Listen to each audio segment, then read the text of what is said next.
नीलमा सुबह ब्लॉग में आप सभी का स्वागत है। आज मैं जियाना से सुबह से मिलने नहीं गई तो मुझे बड़ा अजीब सी बेचैनी सी हो रही है और अभी मैं जा रही हूँ। मैंने 2 बार फ़ोन कर लिया चारू को, तो दोपहर में जियाना सो रही थी तो मैंने सोचा जब वो उठेगी तो देखते हैं उसका क्या प्लान है। तो वो प्ले एरिया आई है और मैं जा रही हूँ सीधी प्ले एरिया उससे मिलने के लिए। बहुत एक्साइटेड हूँ, जब तक मैं उससे नहीं मिलती तो मुझे पता नहीं एनर्जी नहीं आती मेरे में। तो मैं जा रही हूँ मिलने के लिए उससे। और बस बहुत गर्मी है बीकानेर में, भी बहुत गर्मी है तो मैं चाहती भी नहीं हूँ बच्ची दिन में कहीं निकले, क्योंकि मैं चारू को कहती हूँ कि दोपहर में उसको अवॉइड करो कहीं भी निकालने से, क्योंकि बहुत गर्मी है।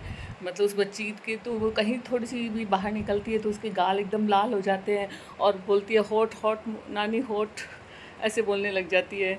तो फिर उसके एकदम गाल लाल हो जाते एकदम। तो हम चाहते नहीं कि वो गर्मी में कहीं निकले। तो बस अभी वो प्ले एरिया जाके तो बड़ी खुश होती है, तो अभी अभी वो प्ले एरिया आई है और तो बस जाके मैं मिलती हूँ। मैं बहुत एक्साइटेड हो रही हूँ, जाते ही मिलूँगी उससे, तब जाके उसकी 2-3 अच्छी-अच्छी बातें सुनूँगी। पूरे दिन में वो मुझे एकदम सहेली की तरह ट्रीट करती है। नानी मेरे पास तो ये है, आपके पास है क्या? मेरे पास तो ऑरेंज ड्रेस ली है, मैंने आपको नहीं दिलाई, मैंने मेरी मम्मी ने मुझे दिलाई है, आपको नहीं दिलाई। और ऐसे करके वो मुझे एकदम अपनी फ्रेंड की तरह ट्रीट करती है, तो मुझे बड़ा अच्छा लगता है। फिर मैं कहती हूँ फिर मैं अगर रोती नहीं तो कहती आप रो। फिर मैं रोती हूँ तो बड़ी खुश होती है। फिर मम्मी को बोलती है, अपनी मम्मा को बोलती है मम्मा आप बोलो, जियाना मेरी बेटी है ना इसलिए दिलाई है। तो इस तरह से चलता रहता है हमारा। कभी आपको कन्वर्सेशन मैं आपको रिकॉर्ड करके दिखाऊंगी, बहुत अच्छा कन्वर्सेशन होता है हमारा। कि सब यही है कि इशू है, वो भी गर्मी में अभी वहाँ जयपुर है तो मुझे उसकी भी बहुत चिंता रहती है। मैं चाहती हूँ कि दोनों बच्चे मेरे पास आ जाए और मैं दोनों को अंदर ही अंदर रखूँ और अंदर ही खिलाती रहूँ। बस दोनों बच्चों को अपने पास रखूँ। दोनों बच्चों को नहीं, फ़िलहाल मैं चाहती हूँ मेरे सारे बच्चे मेरे पास आ जाए, और मैं हमेशा से ही चाहती हूँ मेरे सारे बच्चे मेरे पास आ जाए और मैं उनको अपने पास में रखूँ। गर्मी में, धूप से, बारिश से, सबसे बचा के रखना चाहती हूँ अपने बच्चों को। शुरू से मैं जब बच्चे छोटे थे तब बोलती थी, स्कूल में मैं फ़ोन करके बोल दिया करती थी आज बारिश बहुत तेज़ हो रही है तो बच्चे आ नहीं पाएंगे। तो सर बड़े हंसते थे कि बारिश तो हो रही है तो मैम क्या हो गया। तो पता नहीं मेरे को शुरू से है कि बच्चों को कोई हार्म ना हो किसी तरह की। मैं थोड़ा सा इस तरह की हूँ। तो ज़्यादा ठंड होती थी तब भी मैं सर से बात करती, सर आज बहुत ठंड है, मैं इसको घर पे पढ़ा दूँगी बच्चों को। तो आज मैं नहीं भेज पाऊँगी इनको सर।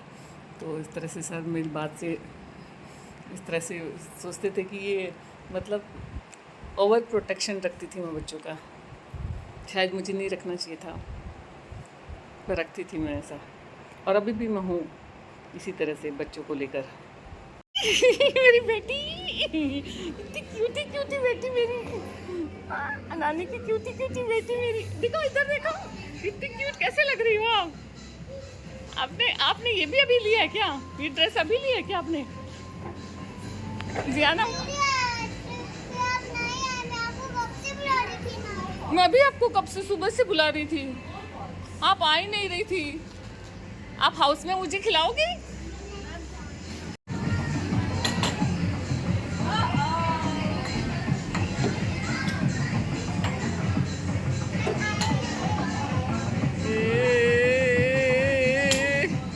वाह जियाना, वाह वाह वाह जियाना जाओ।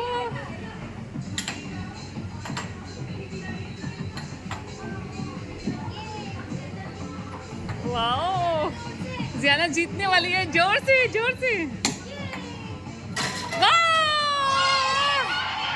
जियाना जीत गई, जियाना जीत गई।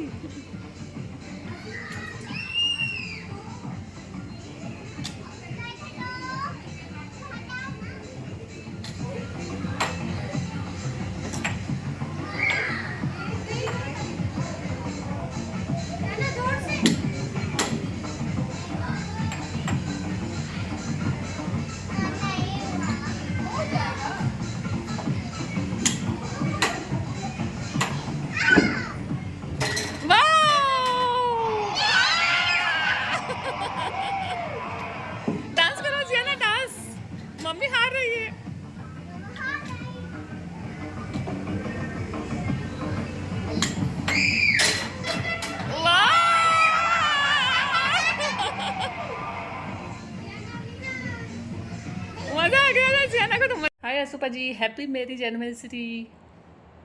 नीलम, आपने मेरे साथ जो 40 साल बिताए हैं, हम्म। उनका क्या अनुभव है? मेरे को मुझे तो तो बहुत बहुत अच्छा अच्छा। मेरे को तो बहुत अच्छा अनुभव है। आप अपना अनुभव बताओ कि मेरे साथ आपने जो 40 साल निकाले, आपको मेरे साथ कैसा अनुभव है? आपने मेरे साथ जो टाइम बिताया हम्म। और आपने मुझे जो जीवन का सहयोग दिया, हम्म। मैं उसके लिए आभारी हूँ।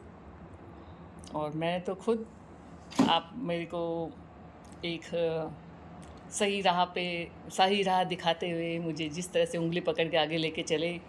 और अरे, अंगुली पकड़ने की क्या जरूरत थी? आप बराबर के तो हो। हम्म, हमने, हमने हर चीज शेयर की। हाँ, नहीं, जिन चीज़ों से मैं अनभिज्ञ थी, जिन चीज़ों को मैं नहीं जानती थी, जहाँ अनजान थी, उन चीज़ों से मुझे आपने रूबरू करवाया और आगे लेके चले। ऐसा कुछ नहीं है। आप मेरे बराबर की थी। पति पत्नी मतलब 50-50। आपने मुझे कॉन्फिडेंट भी बनाया, ऐसी बात नहीं। आपने मुझे, मेरे को याद है जब मेरी शादी हुई तो मैं 11th क्लियर करके आई थी ना, तो फर्स्ट ईयर। फर्स्ट ईयर में थी। तो आपने मुझे पढ़ाया भी, मेरा ग्रेजुएशन कंप्लीट कराया और मुझे आगे बीएड भी करवाया था, लेकिन ये सब आपकी हिम्मत से ही तो हुआ। और वो भी फर्स्ट डिवीज़न से। मेरी मैं तो राह दिखा सकता था, बाकी लेकिन आगे आपके सहयोग के बिना तो कुछ भी करना आगे मुश्किल था। आगे तो आप ही चलना था आपको। नहीं, मैं तो, किसी ने पूछा ये रास्ता किधर जाता है, मैं बता दिया इधर जाता है। नहीं, नहीं, आगे नहीं, लेकिन मुझे याद है मैं कहीं भी जाती थी तो मेरे को आप आगे धकेलते थे ऐसे कि जाओ तुम करके आओ ये काम। तो शुरू में मुझे थोड़ी सी ऐसे, मेरे को याद आ रहा है जब मैं इंटरव्यू देने गई थी केंद्रीय विद्यालय में, मेरा फर्स्ट इंटरव्यू था डाबला के अंदर। मैं इंटरव्यू देने गई थी केंद्रीय विद्यालय में, तो बहुत सारे, नया स्कूल खुला था केंद्रीय विद्यालय, तो बहुत सारे लोग इंटरव्यू के लिए आए थे। तो जो सिविलियंस तो कम थे और ज़्यादा एयरफोर्स आर्मीज़ के थे लोग, ज़्यादा लेडीज़ थी। और जब मैं वहाँ इंटरव्यू देने गई तो मैं थोड़ी सी अपने अंदर पहले ही वो फील कर रही थी कि मेरा यहाँ क्या कहाँ होना है, ऐसा कुछ मैं फील कर रही थी। आपको मैं बता भी रही थी अपने अनुभव। तो आपने कहा नहीं नीलम, आप में जो है वो किसी में नहीं है।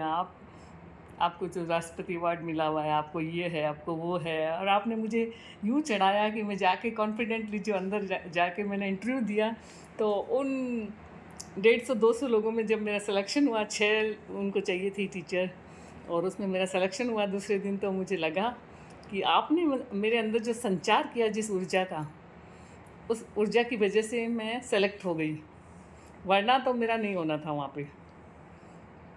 उतनी लेडीज़ के अंदर मेरा सिलेक्शन होना। ऊर्जा मतलब पीछे की ताकत, और वो ताकत देता है ऊपर वाला। मैं छोटी मोटी चीज बता सकता हूँ, करना तो आपको ही होता है। लेकिन फिर भी आपने मुझे चलना सिखाया, कोई नहीं बात कह नहीं, सकती। ये आपका सही, ये आपका बड़प्पन है कि मेरा कुछ मानते हो आप। नहीं, मैं कभी नहीं भूल सकती, आपने मुझे चलना सिखाया। आपने, मैं जब ग्रेजुएशन के एग्ज़ाम दे रही थी, जब मैं एकदम यूँ हो गई थी कि मैं एग्ज़ाम दूंगी, मैं क्या लिखूंगी, तो आपने मुझे रात को पढ़ाते थे तो मुझे ये कहते थे बस तुम ये तैयार कर लो, और आप कहानी की तरह मुझे सुनाते थे और मैं सुबह जाके वो लिख देती थी और मेरा पेपर क्लियर हो जाता था, तो मुझे बड़ी खुशी होती थी। तो मैं आगे जब मैंने पूरा ग्रेजुएशन किया तो मैं आपसे ही ज़्यादा सुनना पसंद करती थी बजाय किताबों के पढ़ने के। ये सब मुझे बातें याद है। ऐसे है, हम्म। 40 साल निकल गए हम्म। और आगे भी समय निकल जाएगा। बिल्कुल निकलेगा, 50वीं सालगिरह धूमधाम से मनाएंगे अपन। बस खुश रहना सीख लो। खुश रहती हूँ मैं, और आप भी खुश रहो, अपनी तबीयत का ध्यान रखें, और इसी तरह खुशी तभी खुशी थोड़ी सी मेरी गड़बड़ चल यूँ ही रही है। कट जाएगा सफ़र साथ चलने से। ठीक है, ओके। ओके। अगर आपको हमारा ब्लॉग पसंद आया हो तो लाइक करें, शेयर करें और सब्सक्राइब करें।